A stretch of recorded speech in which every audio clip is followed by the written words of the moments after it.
They called my blind daughter useless, and then, to force me to give them her life savings, my own sister nailed my foot to the floor. What happened next changed everything, not just for me, but for my entire family. It started with a frantic call from my parents. "Please, we need you here this instant. It's urgent," they pleaded. I just finished a grueling shift at the hospital, my mind still reeling from a particularly tough case, so I rushed over, heart pounding with worry. But when I walked in, what I saw wasn't an emergency. My parents were casually lounging on their cream-colored sofa, laughing with my sister Madison, as if they didn't have a care in the world. "Tell us, honey, how much money you need so we can all go on a holiday," my mother chirped, still giggling with Madison. My stomach dropped. "Did you just call me here from the hospital because you want to discuss a vacation?" I demanded, my voice tight with disbelief. My mother just laughed, a dismissive sound I knew all too well. "Who said we? Only us. Just hand over the emergency savings to your sister." The audacity took my breath away. "No," I said, my voice rising. "That money is for my blind child. I just came back from the hospital trying to help Emma." Their response was a cold, calculated blow. "Stop whining," my dad snapped, adjusting his glasses to get a better look at me. "A trip is more important than a useless kid's eyes. Your daughter will never see anyway." Madison, ever the opportunist, chimed in with a wicked glint in her eye. "She will not hand it over this way." And then, before I could even process her words, she moved. A sharp, searing pain exploded through my left foot. I gasped, looking down to see a construction nail, probably 3 inches long, driven straight through the top of my sneaker, piercing my foot, and embedding itself into the hardwood floor beneath. Blood immediately welled up, pooling around the shiny metal shaft. Madison stepped back, a cruel, triumphant smile twisting her face. The same smile I'd known since childhood. My parents remained seated, my mother, Linda, sipping her wine as if this were a particularly entertaining television show, while my father, Greg, leaned forward, a sick fascination in his eyes. The pain was immense, an unholy symphony of agony radiating up my leg, but I stayed perfectly still. Years of nursing had taught me how to compartmentalize physical suffering, how to maintain composure when every fiber of my being screamed. I looked down at the nail, at the blood seeping onto their pristine floor, and something cold, something utterly unshakable, settled over my thoughts. This wasn't shock. This was clarity. This was the moment everything changed. "Madison, grab the checkbook from her purse," my mother instructed, gesturing lazily with her wine glass. "She always keeps it in that ugly brown bag." My sister moved towards my purse, which sat on the entry table. Her blonde hair bounced with each step, a visual reminder of the golden child she'd always been. When she crashed Dad's car at 17, they blamed the other driver. When she stole from her college roommate, they called it a misunderstanding. When she slept with my ex-husband and destroyed my first marriage, they told me I should have been more attentive to his needs. "The checkbook won't help you," I said quietly, my voice steady despite the throbbing agony in my foot. "The emergency fund isn't in my checking account." Dad leaned forward, his expression darkening. "Where is it then? That money was supposed to be for family emergencies, and your sister's mental health requires a vacation to Cancun. The doctor said so." "Which doctor?" I asked, my gaze piercing. He hesitated. "The one who prescribed her anxiety medication that she sells at her gym." Madison whirled around, her face flushing crimson. "You can't prove that." "I'm a registered nurse, Madison," I replied, my voice chillingly calm. "I know what street value is, and I know your clients aren't getting prescriptions for the Xanax you're dealing them." My mother slammed her wine glass down with a sharp clink. "How dare you accuse your sister of such things? She's going through a difficult time. That's why we need the money. All $37,000 of it. You've been hoarding that fund for years, and it's time you contributed to this family." $37,000. They somehow knew the exact amount. It was money I'd been saving for 6 years, ever since my daughter, Emma, was diagnosed with labor congenital amaurosis when she was 2. Every extra shift, every holiday bonus, every tax refund had gone into that account. The experimental treatment in Boston offered hope, genuine hope that my 8-year-old daughter might gain some vision before it was too late for the neurological pathways to develop. "That money is for Emma's treatment," I said, my hands clenching into fists at my sides. "She has an appointment with Dr. Richardson in 3 weeks. The procedure could restore partial sight." "Partial sight?" Dad scoffed, a sneer twisting his lips. "So she'll still be mostly blind. What's the point? You're throwing away money on a lost cause when your sister actually needs help." The nail shifted slightly in my foot as I adjusted my weight, sending fresh waves of exquisite pain radiating outward. I noticed blood was now dripping off the edge of my shoe, creating a small puddle on their pristine floor. "Good. Let it stain." "Lost cause," I repeated, tasting the words. "You're calling my daughter a lost cause." "Well, she is," Madison chimed in, crossing her arms. "Everyone knows it. You're just too stubborn to admit it. That kid will never have a normal life, never drive, Never see her own wedding day if she even finds someone desperate enough to marry her. But me, I have potential. I could still turn my life around with the right opportunities. At 32 years old, Madison had never held a job for longer than 8 months. She dropped out of college 3 times, been fired from a jewelry store for theft, and currently claimed to be a wellness influencer with 43 Instagram followers, most of them bots. The nail, I said, looking directly at my sister. Pull it out. Not until you transfer the money, she replied, examining her manicured nails. Or better yet, give me the account information. I'll handle the transfer myself. That account requires 2-factor authentication and my fingerprint. I lied smoothly. You'll need me conscious and cooperative. Mom perked up at this. See? We can work together. Just authorize the transfer, and we'll take you to the emergency room ourselves. I almost laughed.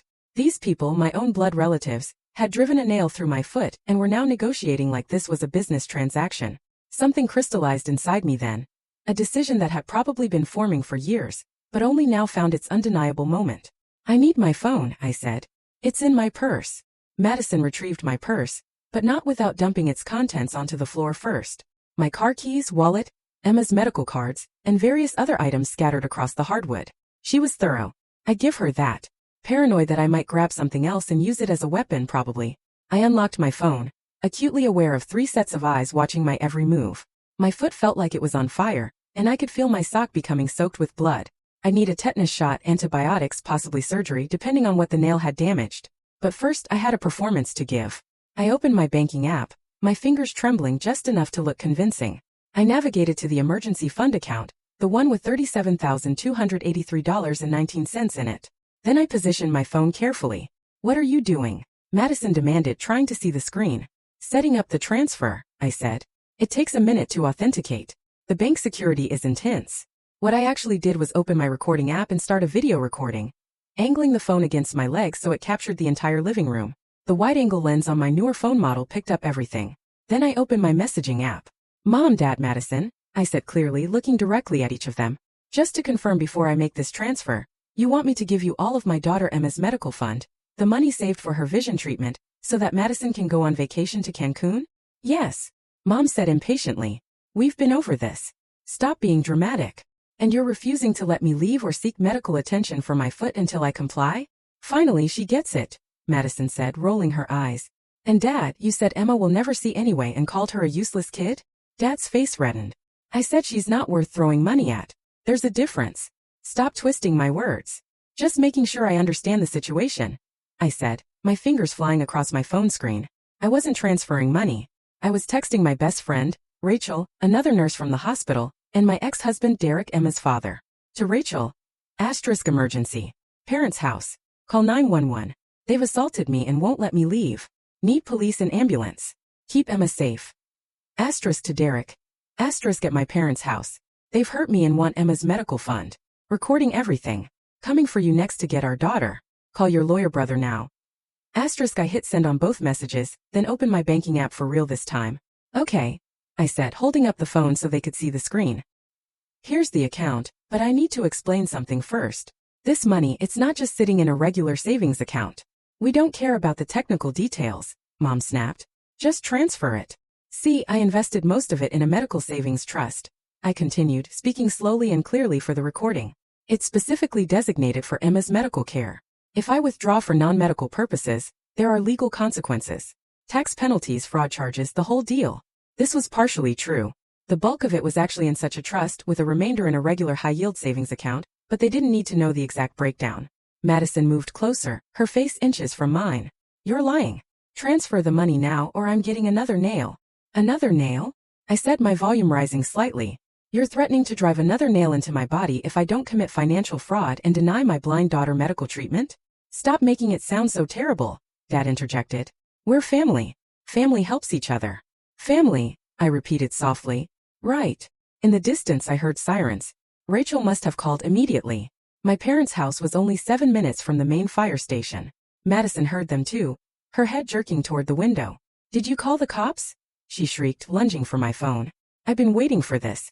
Despite the nail in my foot, I twisted away, pain be damned, and threw my phone across the room where it skittered under the entertainment center. Madison went after it, cursing. You crazy. Dad started to stand, but the sirens were getting louder, clearly approaching the street. Sit down, Greg. Mom hissed. We need to get our story straight. Our story, I said, looking at the nail in my foot, the blood on the floor, the scattered contents of my purse. What story could possibly explain this? The doorbell rang, followed immediately by heavy pounding. Police! Open the door. Madison had retrieved my phone from under the entertainment center, but it had locked automatically. She stared at it helplessly as the pounding continued. Dad looked at Mom, who looked at Madison, and I saw years of practice manipulation clicking into place behind their eyes. It was an accident, Mom said quickly, standing and smoothing her blouse. You stepped on the nail yourself. It was on the floor and you weren't watching where you were going. We were having a family discussion about money. A civil conversation, Dad added, moving toward the door. You got upset, started pacing, and hurt yourself. Madison nodded eagerly. We were about to take you to the hospital. That's why we called you over in the first place, to ask for money, because we wanted to help with Emma's medical bills as a surprise. I had to admire the speed of their coordination. Decades of covering for Madison's mistakes had made them experts at collaborative lying. Under other circumstances, their ability to construct a false narrative in under 30 seconds might have been impressive. The pounding intensified. This is the police. Open this door immediately or we're coming in. You should answer, I said calmly. Unless you want a broken door to go with your other problems. Dad shot me a venomous look but went to open the door. 3 police officers entered, hands on their weapons, eyes scanning the room. Behind them I could see 2 paramedics with a stretcher. Ma'am, are you Sarah Chen? The lead officer, a tall woman with sharp eyes, asked me. Yes, officer. Sarah Chen, registered nurse at County General Hospital. I lifted my foot slightly, showing the nail. As you can see, I've been assaulted and held against my will by my family members. That's not true, Madison shouted. She's lying. It was an accident. The officer held up a hand. Everyone stay where you are. Ma'am, we received a 911 call reporting an assault and false imprisonment. Can you tell me what happened? I explained everything, my voice steady and clinical, using my nursing terminology to describe the injury. The officer's expressions grew progressively darker as I spoke. When I mentioned my phone recording, one of the younger officers retrieved it from where Madison had dropped it. The passcode is 081516, I said. Emma's birthday, August 15, 2016. While the paramedics began examining my foot, one officer watched the video recording I'd made. I saw his jaw tighten as he heard my family's words, watched Madison drive the nail through my shoe. The other officers had separated my parents and sister, taking statements. Miss Chun, this recording shows clear evidence of assault with a deadly weapon and attempted extortion, the officer said. We're going to need to take your family members into custody. What? Mom's voice rose to a shriek. You can't arrest us. She's our daughter. This is a family matter. Assault is not a family matter, ma'am, the officer replied. Please turn around and place your hands behind your back. The scene that followed was chaotic. Madison screamed and tried to run, making it to the front door before an officer caught her. Dad argued about his rights, demanding lawyers and throwing around threats about lawsuits. Mom collapsed dramatically onto the sofa, claiming chest pains that the paramedics quickly determined were fabricated. One of the paramedics, a woman named Kelly, who I recognized from inter-hospital trainings, kept shaking her head as she worked on my foot. Sarah, this is insane, she muttered. I can't believe they did this to you. Believe it, I said, watching my mother being handcuffed. Some people show you who they really are when money's involved. They gave me pain medication and were carefully extracting the nail, which had indeed gone all the way through and embedded into the floor beneath. The nail came free with a sickening pull, and blood immediately gushed from the wound. Kelly applied pressure while her partner prepared bandaging. You'll need surgery, she confirmed. The nail has damaged tendons and possibly nicked a small bone. You're looking at weeks of recovery, possible permanent damage. As the officers led my family out in handcuffs, Madison turned to scream at me. You're going to regret this. We're family. You can't do this to your own family. You did it to yourselves, I replied, my voice steady. And to my daughter when you called her useless. They were loaded into separate police cars, still protesting, still making threats. The lead officer came back inside and sat down across from me while the paramedics finished their work. Miss Chun, we'll need your full statement at the hospital, she said. But I want you to know that video recording is damning evidence. Your sister is looking at assault with a deadly weapon, false imprisonment, and attempted extortion. Your parents are accessories to all of it. This is serious prison time we're talking about. Good, I said simply. There's something else, she continued, glancing at her notes. When we ran their names, your sister has 2 outstanding warrants. One for prescription fraud, another for theft. Did you know about those? I suspected the prescription fraud, I admitted. But she's never faced consequences before. My parents always made it go away. Not this time, the officer said firmly. This is too public. The DA will love this case. The paramedics had me loaded onto the stretcher within minutes. As they wheeled me out of my parents' house, possibly for the last time, I felt an odd sense of peace. My phone buzzed in my hand. Messages from Derek. Rachel called me. On my way to the hospital with Emma. My brother says you have an airtight case. They're going away for years. Are you okay? I typed back with shaking hands. I will be. Keep Emma safe. Tell her mommy's fine and loves her. The ambulance ride was a blur of pain medication and questioning. I gave my statement to the officer who rode with us, every detail documented and recorded. At the hospital, my coworkers were waiting. Rachel was immediately at my side. Your parents called the hospital looking for you about an hour ago, she told me, holding my hand as doctors examined the wound. They wanted to know your schedule. The receptionist told them you'd left early for a family emergency. I'm so sorry, Sarah. I should have warned you. Not your fault, I said. They would have found another way. Derek arrived with Emma just as I was being prepped for surgery. My daughter's small hand found mine clinging tightly. Her face turned toward my voice with that particular tilt blind children develop. Mommy? Miss Rachel said you got hurt. Just a little accident, sweetheart, I said, keeping my voice light. The doctors are going to fix it right up. Are we still going to Boston? Her voice was small, worried. For the eye doctor? Derek squeezed my shoulder, and I saw tears in his eyes. Whatever issues we'd had in our marriage, he'd always been a devoted father to Emma, and he hated my family's treatment of our daughter as much as I did. Absolutely, I promised. Nothing is stopping us from going to Boston. Mommy made sure of that. The surgery took 3 hours. The nail had severed a tendon and caused fractures in 2 small bones. I'd need physical therapy for months, might even walk with a slight limp permanently, but I'd walk. And more importantly, I'd done what needed to be done. Over the following weeks, the case against my family built itself. The video recording went viral after being played in court during the bail hearing. News outlets picked it up. Family drives nail through daughter's foot, demanding money meant for blind grandchild. Public opinion was viciously against them. My sister's drug-dealing operation unraveled quickly once police started investigating. She'd been selling prescription medications for 2 years, supplied by a doctor she was sleeping with, who was now also facing charges. The theft warrant stemmed from her stealing jewelry from a woman she befriended at a yoga class. Madison was looking at 15 to 20 years combined on all charges.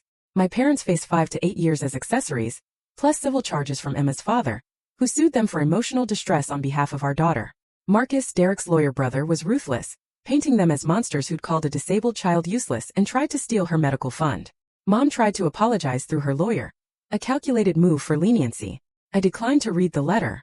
Dad maintained he'd done nothing wrong up until the day he pleaded guilty for a reduced sentence.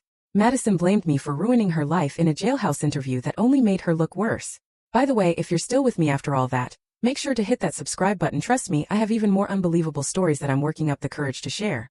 But here's what they didn't know, what I never told anyone until the trial was completely over. That emergency fund had grown. In the time between their attack and their sentencing, donations poured in from strangers who'd seen the news coverage.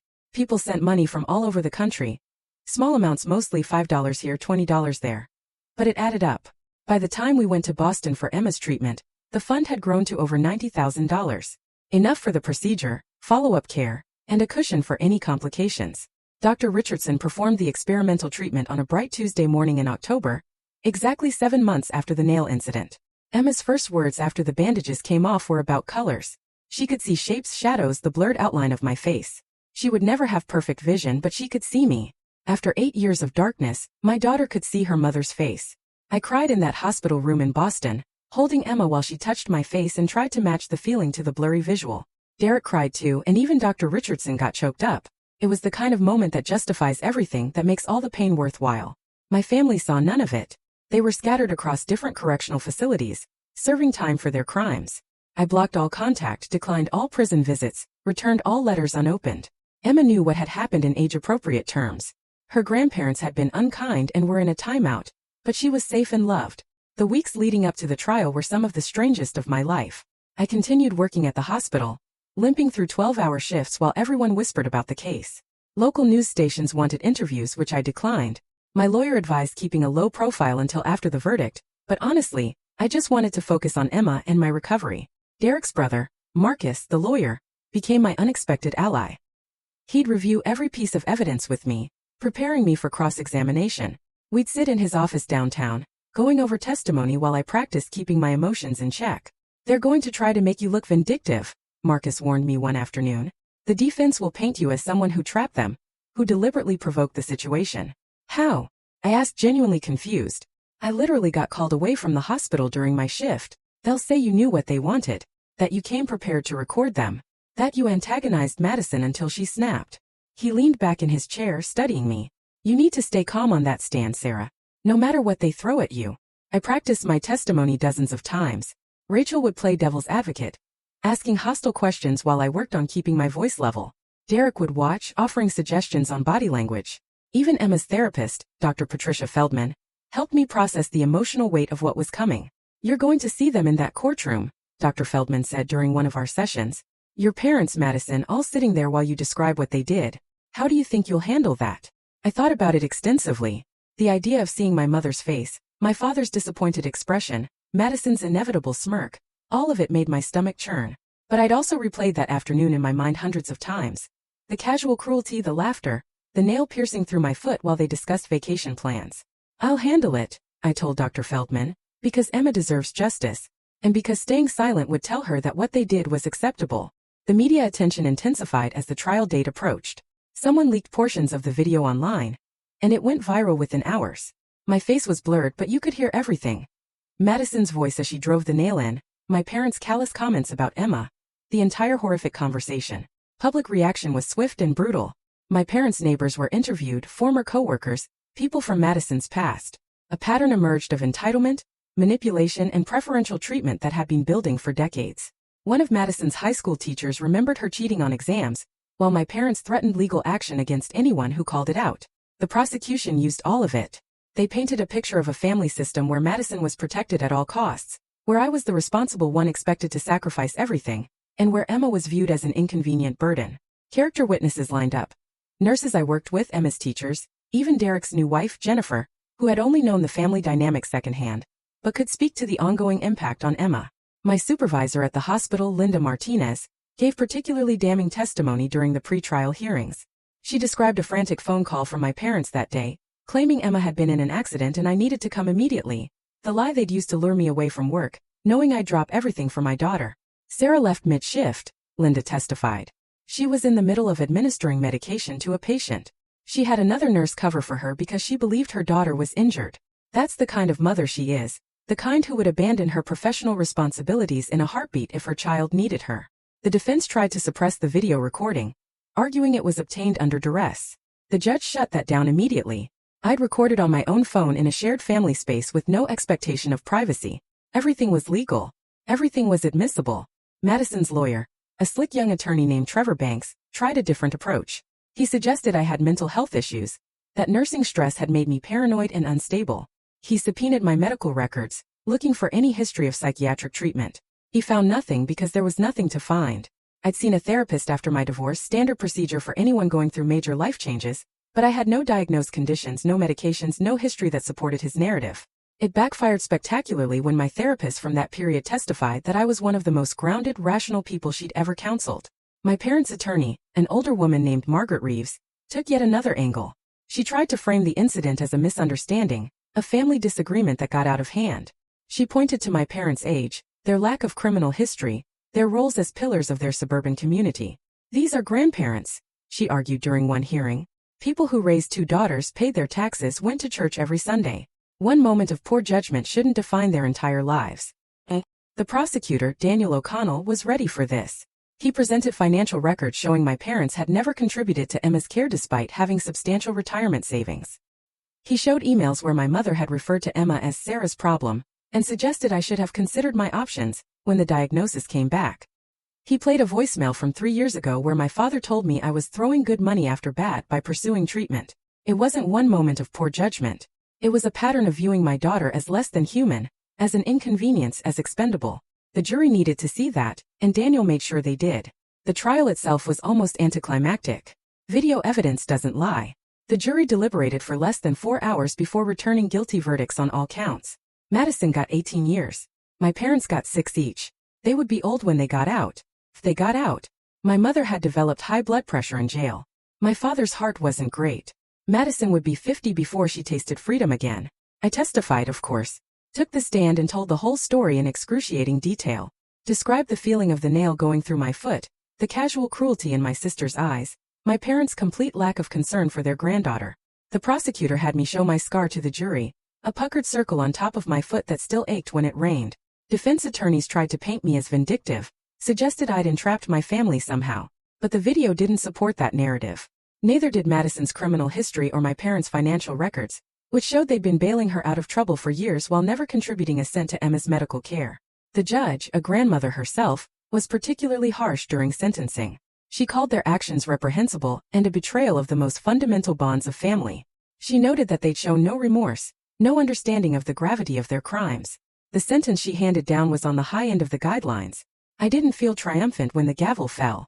I felt tired, relieved maybe, but mostly just exhausted. This was my family, the people who should have loved and protected me, and instead they tried to destroy my daughter's future for vacation money. Recovery from the foot injury took 8 months of physical therapy. I still have a slight limp when I'm tired, and the scar tissue aches in cold weather, but I went back to work, continued being a nurse, kept saving money for Emma's future needs. Life moved forward. Emma started a special school that works with visually impaired children. Her partial vision allows her to navigate more independently than before, and she's thriving. She reads in large print, uses adaptive technology, and has big dreams about becoming a teacher for blind kids. At 9 years old, she's braver than I ever was. Derek and I have become friends again, co-parenting peacefully. He remarried last year to a woman named Jennifer, who treats Emma like her own. We have dinner together sometimes, celebrate Emma's milestones as a family unit. It's not traditional, but it works. As for my birth family, I think about them rarely. Sometimes I'll see something that reminds me of a childhood memory from before everything turned toxic, before Madison's behavior became unmanageable, and my parents chose enabling over accountability. Those moments hurt, mourning what could have been. The hardest part came about 3 months after sentencing. My mother's sister, Aunt Carol, reached out. She'd been estranged from the family for years over some dispute I never fully understood, but she'd seen the news coverage and wanted to connect. We met for coffee at a quiet cafe near the hospital. I should have warned you, Carol said, stirring her latte with shaking hands. Your mother, my sister, she's always been like this. Madison reminded her of herself as a young woman, wild and careless. You reminded her of our mother, responsible and boring. She resented you for it. This revelation hit harder than I expected. I'd spent years wondering what I'd done wrong. Why I was never enough, why Madison's failures were celebrated while my successes were minimized.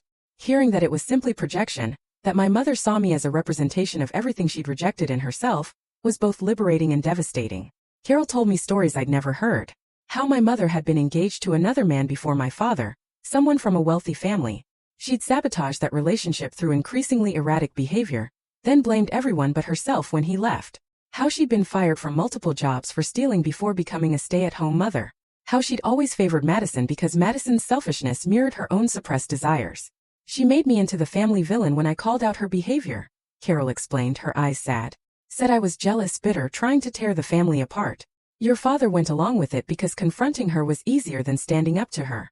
I asked why she'd never reached out to me before, why she'd let me grow up thinking I was the problem. Carol's answer was honest in its cowardice. She tried once when I was 13, and my mother had threatened legal action. Claimed Carol was trying to alienate her children. Rather than fight, Carol had retreated, convinced herself that I'd be okay because I seemed so capable. I was wrong, she said, tears streaming down her face. I should have fought harder. I should have been there for you. I'm so sorry, Sarah. I didn't know how to respond to this apology. Part of me wanted to rage at her, to point out all the moments where an adult intervention might have changed everything. Another part understood the complicated dynamics of family abuse, how enablement and avoidance become survival mechanisms. I settled for honesty. I appreciate you telling me this, I said carefully, but I'm not ready to have another family relationship right now. Maybe someday, but I need time to process everything. Carol nodded, understanding. She gave me her phone number and email, told me to reach out if I ever needed anything, then left. I sat in that cafe for another hour, drinking cold coffee and rethinking my entire childhood through this new lens. Emma's therapist helped me work through the implications during our next session. The idea that my mother's favoritism wasn't about anything I'd done or failed to do, but rather about her own unresolved issues, was both freeing and infuriating. All those years of trying to be good enough, to earn love that was never going to be freely given. How do you feel about your mother now? Dr. Feldman asked. Sad, I admit it, I said. Not for her, but for the mother I deserved to have and never got. Angry that she looked at Emma and saw another burden instead of the amazing kid she is. Relieved that we're free from that toxicity. The recovery from my foot injury continued through all of this emotional processing. Physical therapy 3 times a week, exercises at home, Slow progress measured in degrees of flexibility and steps without limping. My physical therapist, a patient man named James, became another unexpected source of support. "You're one of the toughest patients I've had," he told me during one particularly brutal session. "Most people would have given up by now, accepted the limp, modified their life. You keep pushing." I kept pushing because I needed to be mobile for Emma, because I couldn't let my family's actions leave me permanently disabled, because quitting wasn't in my nature. 8 months of grueling work paid off. I walked without a visible limp most days, ran again, though not as fast as before, and returned to full duties at the hospital. My coworkers threw me a small party when I came back to regular shifts. Nothing fancy, just cake in the break room and some heartfelt speeches about resilience. Rachel gave me a framed photo of Emma taken at one of her therapy sessions, her face lit up with joy. I kept it in my locker, a reminder of why everything had been worthwhile. And then Emma will laugh at something or show me a picture she drew, or talk excitedly about shapes she can now see. And I remember why I did what I did. I didn't just protect her medical fund that day. I protected her from people who saw her as less than, as disposable, as not worth investing in. The last I heard, Madison had gotten into 3 fights in prison and was in segregation. Mom was in minimum security working in the prison library. Dad had a heart attack last year, non-fatal, and was in the medical unit. None of them had attempted to contact Emma, which was fine with me. Sometimes people ask if I feel guilty, if I regret having them arrested. The answer is simple. No. They made choices, faced consequences. That's not cruelty. That's justice. They drove a nail through my foot and laughed while they did it. They called my daughter useless. They valued a vacation over her eyesight. Those aren't the actions of family. Those are the actions of predators who happen to share my DNA. Real family, the kind worth having, supports each other, lifts each other up, celebrates each other's victories and mourns each other's losses. I found that family outside of blood relations. Rachel, who called 911 without hesitation. Derek, who set aside our past issues to protect our daughter. His brother Marcus, the lawyer who worked pro bono to ensure justice was served. Jennifer, who treats Emma with kindness. The nurses I work with who donated sick days when I was recovering. The strangers who sent $5 to help a blind girl they'd never meet. That's family. The rest is just biology. Emma's next procedure is scheduled for next year. Dr. Richardson believes her vision can improve further with another treatment. The fund has enough to cover it, thanks to careful saving and those unexpected donations. We'll go back to Boston, stay in the same hotel, visit the same parks, and this time, Emma will be able to see the fall leaves changing colors, something she's been reading about in her large print books. She'll see the Charles River, the historic buildings, the busy streets. The world will be clearer, brighter, more accessible. My foot will probably ache during the trip. Cold weather and old injuries don't mix well. But I'll walk through Boston with my daughter, holding her hand, watching her experience visual wonders for the first time. And somewhere hundreds of miles away, the people who tried to take this from her will be sitting in cells, living with the consequences of their choices. That's not revenge. That's just the natural order of things. You reap what you sow, and they planted cruelty. I planted protection, love, and determination. We're both harvesting our crops now. I sleep well at night. My conscience is clear. Emma is thriving. Justice was served. And that nail scar on my foot? I don't hide it. It's a reminder that I stood firm when it mattered most, that I chose my daughter over familial pressure, that I documented the truth and let it speak for itself. Some people say I should have tried mediation, family therapy, given them another chance. Those people didn't see the look in my sister's eyes when she hammered that nail through my flesh. They didn't hear my parents laughing about it afterward. They didn't watch their father call their child useless and suggest she wasn't worth saving. I gave them plenty of chances over the years. Every time Madison stole something, every lie my parents told to cover for her, every holiday where I was expected to play nice and pretend we were a normal, functional family. The nail was just the final, most visible symbol of a broken relationship that had been dying for years. My breaking point came and I chose to break free rather than break down. Emma will grow up knowing that her mother fought for her, protected her, refused to sacrifice her well-being for people who didn't deserve consideration. That's the legacy I'm building. The emergency fund still exists, growing steadily with each paycheck contribution. It's earmarked for Emma's future now. Her education, her continued medical care, whatever she needs to thrive in a world that isn't always accommodating to people with disabilities. Nobody will touch that money except her when she's ready. And if my family ever gets released, tries to contact us, demands apologies or reconciliation, I have that video stored in 3 separate secure locations, ready to remind the courts exactly who they are and what they're capable of. I also have a restraining order drafted and ready to file at the first sign of contact. Some bridges need to burn. Some families are toxic enough that distance isn't cruelty. It's self-preservation.